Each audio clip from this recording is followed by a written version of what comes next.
The wind carried the smell of burning iron long before the bombs came. There was a smell I would never forget, a smell that clung to the earth like memory.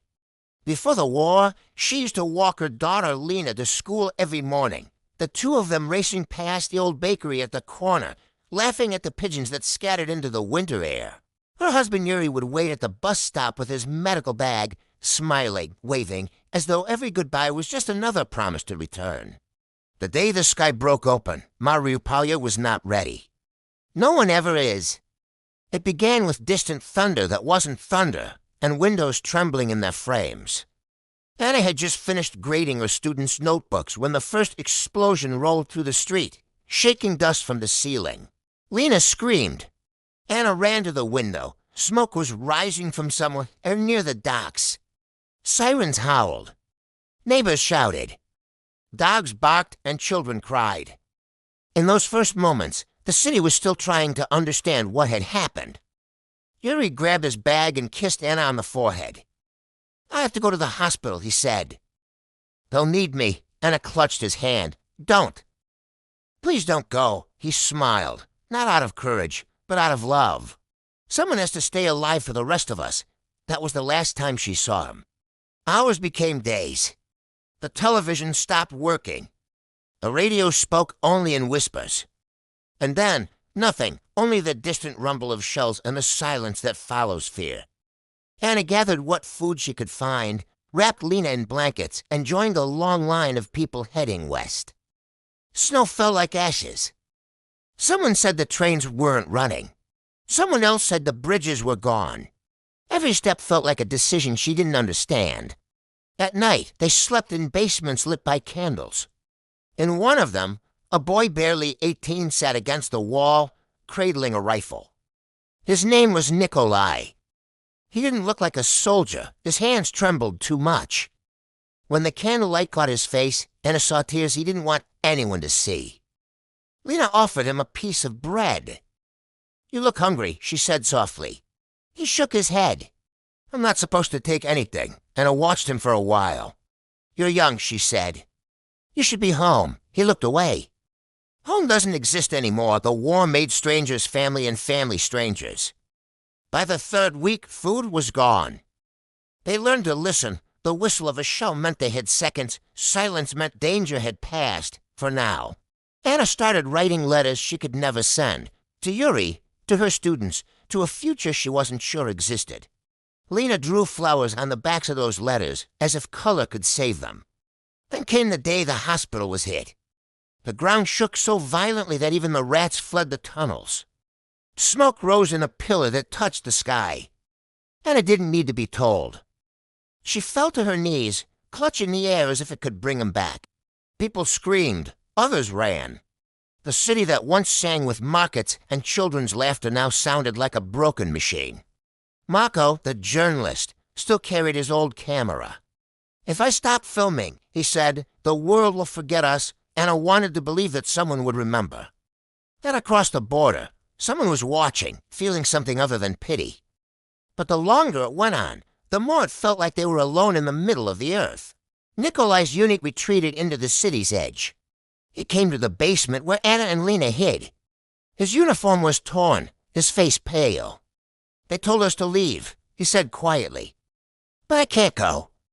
"Not yet." Anna looked at him, at his trembling hands, at the dirt on his cheeks.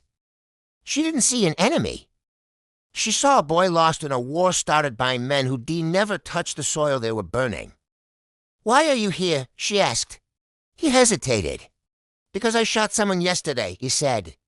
"And I don't know if he was trying to kill me or just running away." Lena leaned against her mother, whispering. He's sad. Anna nodded. "We all are." For days, they stayed hidden together, a mother, a child, and a soldier from the other side. They shared water, silence, and fear. At night, Nikolai whispered prayers he thought no one could hear. Anna listened. It was the same prayer she used to say before bed, that God would protect those who didn't deserve to die. When the tanks came, the sound was like thunder tearing through the bones of the city. Buildings crumbled. The ground cracked. Smoke swallowed the sun. Anna held Lena close. "Will be." "Okay," she whispered, though she didn't believe it. They tried to escape through the old railway yard, following a group of civilians. The air stung with dust and gunpowder. A shell landed nearby. The world turned white, then red, then silent.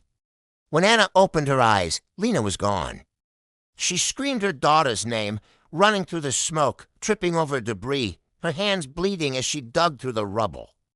A soft sound came from beneath a slab of concrete. Lena's voice, weak and small. "Mommy." Anna clawed at the stone until her nails tore. Nikolai appeared, helping her lift the broken wall. Together, they freed Lena. Her face was pale, her breathing shallow.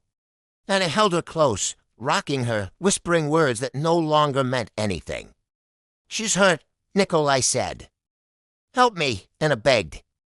He pressed his hands over the wound, but there was too much blood, too little time. Lena opened her eyes. "Don't cry, Mommy," she whispered. "It doesn't hurt anymore." Then she was still. Anna screamed until her voice broke. Nikolai sat beside her, his rifle forgotten, tears falling freely. Around them, the world kept collapsing. When dawn came, the sky was gray and empty. The sound of fighting had moved on. The city was quiet. Anna wrapped Lena in her coat and buried her beneath the tree that once shaded the schoolyard. She placed one of her drawings, a flower, bright and smiling, on the small mound of earth. Nikolai stood beside her. "I'm sorry," he said. She looked at him, eyes hollow. "So am I," he turned and walked away, disappearing into the fog. She never saw him again. Weeks later, when foreign soldiers entered the ruins of Mariupol, they found Anna sitting near the same tree, staring into the distance, clutching the letter she had written to Yuri. She had written, "If heaven has a sound, I hope it's Lena laughing." Her body was cold, but her face looked peaceful, as if she had finally found silence after too much noise. Marco's camera was recovered months later. The last frame it captured was a woman standing beneath a tree, holding a child wrapped in a coat, frozen in time, framed by smoke and light. That image spread across the world. People cried. People shared. And then they moved on.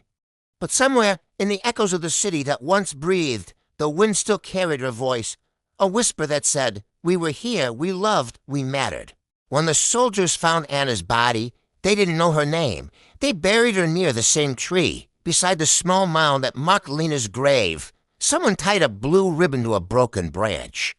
Maybe to remember, maybe just to make the ruin look less empty. But stories like hers never truly end. The wind carried her memory westward, across the shattered bridges and ruined streets, through villages where life tried to start again, weeks later. In a small town near Dnipro, a boy with frightened eyes sat by a campfire. His uniform hidden beneath a civilian jacket. It was Nikolai. He hadn't spoken much since he left Mariupol. His hands still shook at night. Sometimes, in his sleep, he muttered a little girl's name, Lena. He found work helping refugees cross the river to safety. He didn't tell them who he was. He only said, "I used to be a soldier. No one asked which side." In war, sides stop mattering when everyone is running from the same fire. One evening, as the sun sank behind the warehouses, he met a man filming the refugee stories. It was Marco, the journalist who once filmed in Mariupol. His camera was dented, the lens cracked. But he still carried it like a lifeline. Marco studied the boy's face for a long time. "I've seen you before," he said quietly. Nikolai didn't answer. "I saw your face in a basement," Marco continued. "You helped a woman and her child." Nikolai froze. "She didn't make it." Marco nodded. "No one really does." "Not all the way." He turned the camera on and asked, "Why did you stay behind that day?" Nikolai stared into the lens, his eyes hollow. "Because she trusted me. Because I thought I could save them." He paused. "And because no one ever told me what the word enemy really meant until I saw her crying over her child." The fire crackled. Somewhere nearby, a train horn echoed, slow, distant, like the heartbeat of a tired country. Marco lowered the camera. "If I ever show this, people will argue. Some will call you a hero. Others, a monster. I don't care," Nikolai whispered. Just don't let them forget her. Days turned into weeks. Marco followed a convoy of displaced families westward, recording faces, names, voices. Each one carried a fragment of the city that was gone.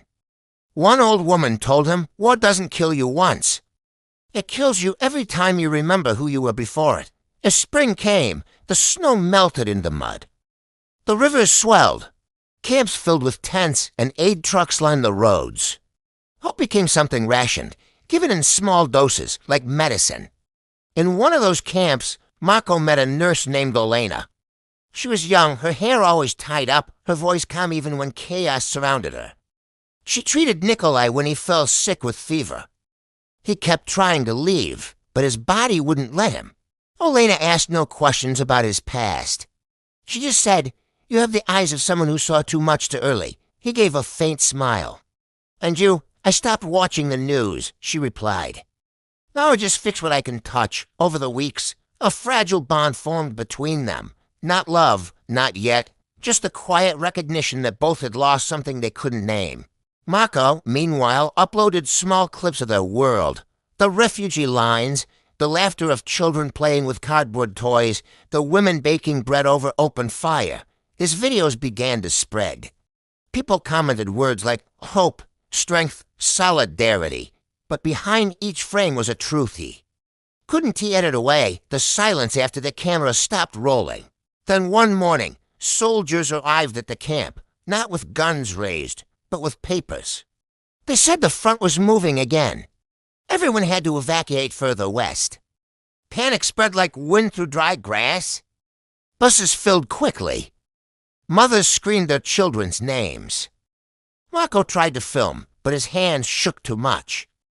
He saw Elena packing medical kits, shouting for people to move. Nikolai stood by the river, staring east, toward the smoke he could still see far away. Where Mariupol had once been. Marco ran to him. "The trucks are leaving." Nikolai didn't move. "Do you ever wonder," he said softly, "what happens to souls left behind in ruined cities?" Marco frowned. "They become memories." "No." Nikolai whispered. "They become ghosts who follow the living." He turned and started walking toward the east road. Marco grabbed his arm. "Where are you going?" "Back." He said simply, "Someone has to find them. The ones who never left. You'll die, maybe." He said, "But I already did." He left with only a canteen and a torn map. Marco watched until he disappeared into the fog. Weeks passed.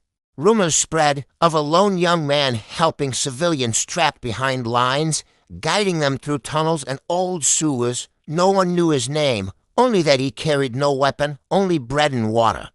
They called him the Silent One. Elena and Marco moved from camp to camp, tending to the wounded, filming the stories of those who survived. But every night, when the campfires burned low, they spoke of Nikolai, wondering if he was alive, if he had found peace, if ghosts could forgive the living. One night, Marco received a package. No sender. Inside was a memory card wrapped in cloth. On it was a video, grainy, dark. The camera shook as if filmed by trembling hands. In the frame was the ruin of a city, Mariupol. The same tree, still standing, its branches bare. Beneath it, a small mound with a blue ribbon. The voice behind the camera whispered, "She's still here." The wind still sings her name, then silence. The recording ended. Marco stared at the screen for a long time. He knew the voice. He uploaded the clip with one line of text. "Not everyone who's lost is gone."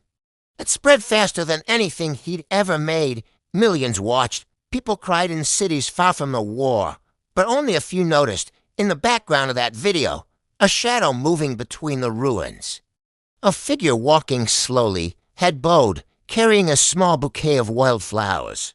The days grew longer as spring deepened into summer, but in the east the air still smelled like winter, cold, sharp, carrying smoke and silence. Nikolai had walked for weeks, moving through villages that existed only as names on burned signs. The world had become gray and soundless, except for the wind and the distant rumble of artillery that never seemed to stop. Sometimes he'd find fragments of life, a child's shoe buried in mud, a picture frame half-crushed, a doll missing one eye. Each object felt heavier than a rifle. He buried them gently, whispering, "You were loved," as if the earth could hear. At night, he lit no fires. He didn't want to be found, not by soldiers, not by ghosts. But the silence found him anyway. He did close his eyes and hear Anna's voice, "Take care of her." And Lena's whisper, "It doesn't hurt anymore." He wasn't sure if they were memories or the sounds of his own mind unraveling. When he finally reached Mariupol, it wasn't a city, it was an echo. The buildings stood like broken teeth, the streets littered with bones of machines and men. The sea, once blue, was black with oil. He found the tree easily. It was smaller than he remembered, and the blue ribbon had faded to white. The mound beneath it was covered in weeds. He knelt down and spoke softly. "I came back," he said. "I don't know if you can hear me. But I came." He placed the wild flowers at the base of the tree. "I brought these from the river. They still grow there." The wind answered, a low, trembling sound that could have been the sea or a sigh. From the ruins, a sound echoed, footsteps. Nikolai turned, rifle instinctively raised. A man emerged, limping, his camera hanging from his neck. It was Marco. "I knew I'd find you here," the journalist said. His voice cracked with exhaustion. Nikolai lowered the weapon. "Why did you come?" "To finish what we started," Marco said.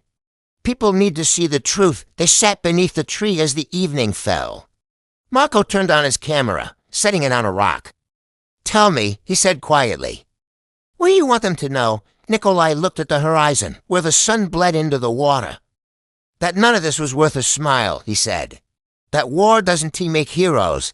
It just makes fewer people to remember what peace felt like." He paused, "And that somewhere out there, a child is still drawing flowers."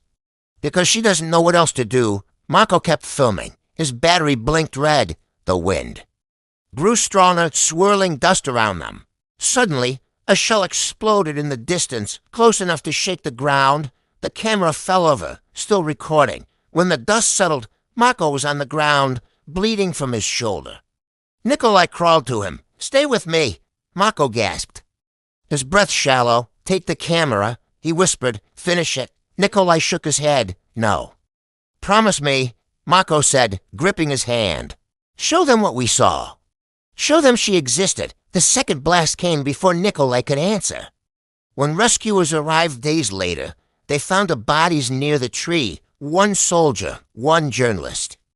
The camera was damaged but recoverable. Inside it, a video file, blurred, but with voices that broke hearts across the world. In the recording, Nikolai's voice could be heard saying, her name was Anna. Her daughter's name was Lena.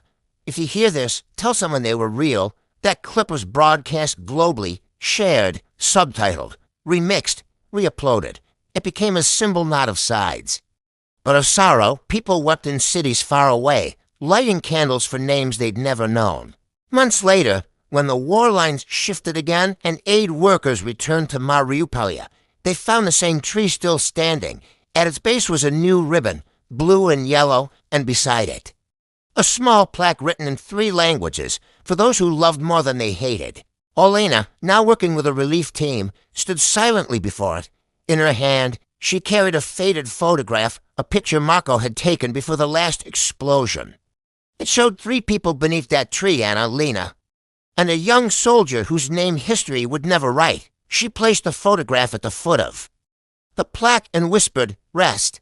As the wind blew, the sea answered with its endless rhythm, a heartbeat that would not die, and in that sound, faint but eternal, one could almost hear a child's laughter carried on the breeze.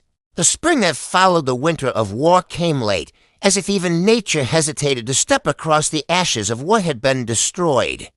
Snow melted reluctantly, revealing streets that remembered too much. Buildings still leaned like tired men who had lost faith in the sun. In what used to be Freedom Avenue, a young woman walked slowly, holding a worn backpack to her chest. Her name was Sasha, the niece of Olena, the woman who once ran through the ruins in search of her husband. Sasha had survived because Olena had sent her away on the last humanitarian train before the final bombardment. Now she was back, her steps cautious. her eyes searching the ghosts of memory everywhere life was trying to return fragile. Uncertain. A bakery had reopened in a half-collapsed building. Smoke rose from makeshift stoves. Children played beside walls scarred with bullet holes. But Sasha's heart was heavy. She had returned not for bread, not for home, but for truth. Elena had never come back. Her name was not on any refugee list. Her body had not been found. And though Sasha told herself that silence sometimes meant survival, her nights were haunted by the echo of her aunt's last message. If you ever come back, find the church by the sea.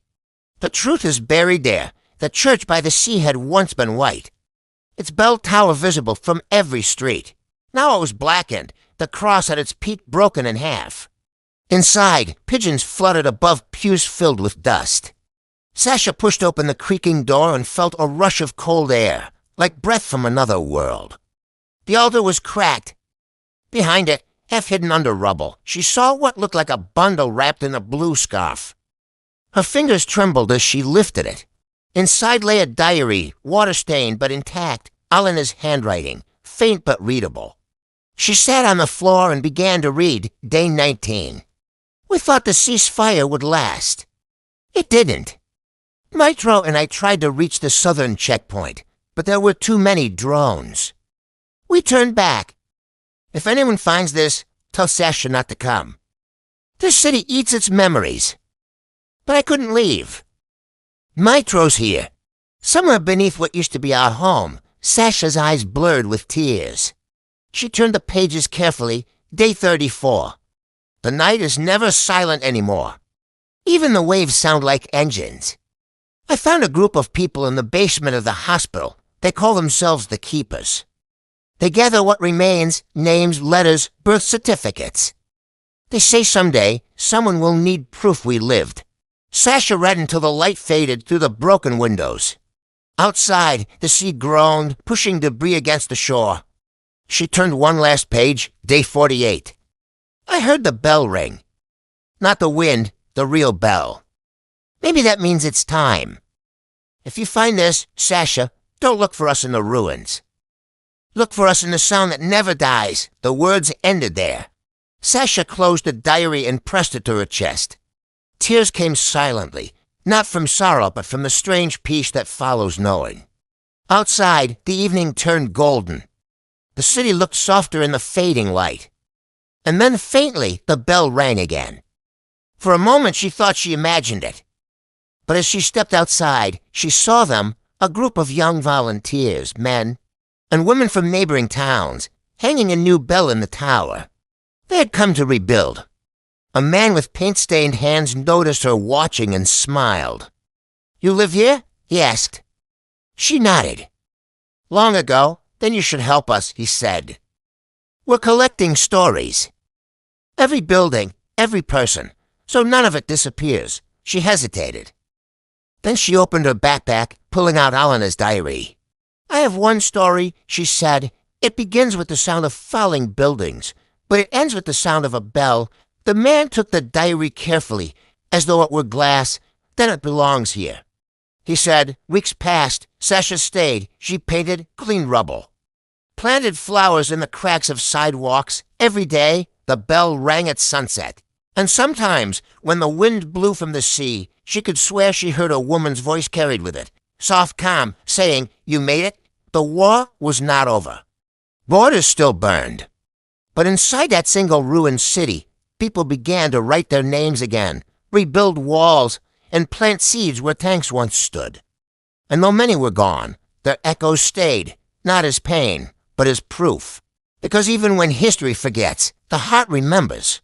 The world beyond the ruins was still restless, cities buzzed with news reports, arguments, and blurry footage of smoke over distant towns, but in a quiet train station on the border. A young woman sat with a suitcase and a diary, Sasha. Carrying the last echo of her aunt's voice, the journey ahead was uncertain. She was traveling to Geneva, where survivors were being invited to speak, to tell the world not what was lost, but what had been lived. She pressed her forehead to the cold glass, watching the countryside roll by. The land still bore scars, burned trees, empty houses, fields where no one sang anymore. Yet between the cracks, wildflowers grew, stubborn, radiant.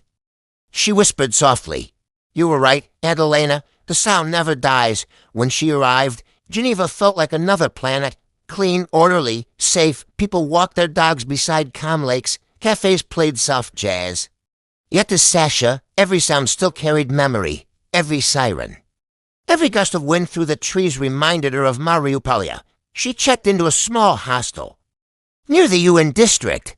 On the wall hung photographs of past wars, people smiling after rebuilding their lives. The owner, an old woman with kind eyes, asked, "You're here for the tribunal?" "Yes," Sasha replied quietly. To speak for someone who can't, the woman nodded with gentle understanding. "Then speak truth. Not for the powerful, but for the ones who were never heard." 2 days later, Sasha stood before a long table beneath bright lights. Cameras clicked. Translators murmured. The air felt heavy with the weight of testimony.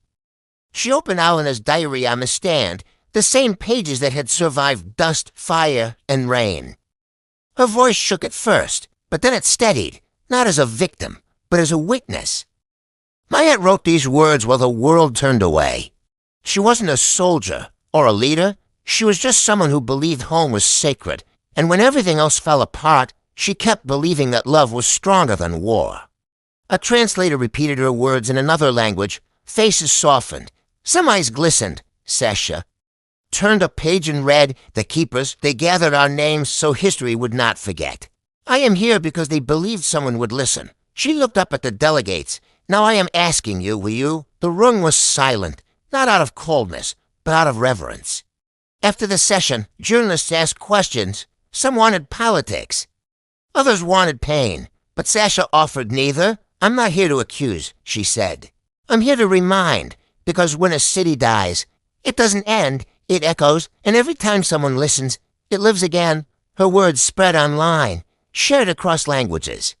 People who had never heard of Mariupol suddenly looked it up. Artists began painting again. Musicians wrote songs. A bell rang in another country, recorded and shared in her aunt's memory. Months passed. The diary was archived, a permanent record in the Museum of Humanity. Sasha stayed in Geneva, helping translate other survivors' stories, but each night, before she slept, she opened her window and listened for the wind, sometimes faintly.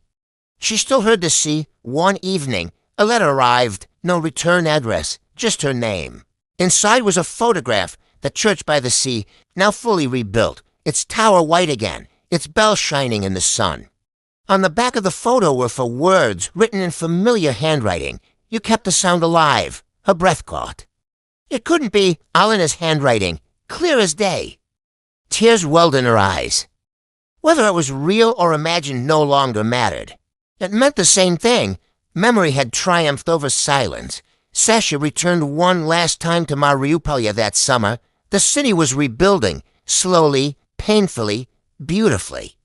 Children laughed in the streets again. Walls were painted bright colors. The bell tower stood tall. It sent rolling across the sea like a heartbeat. She climbed a hill at sunset and sat beside the water. In her hand, she held a single sunflower, Ukraine's flower of hope. She placed it gently on the waves and whispered, "We're home now." The bell rang once more, long, clear, eternal. And the sea answered, carrying the sound across every border, every silence, every wound.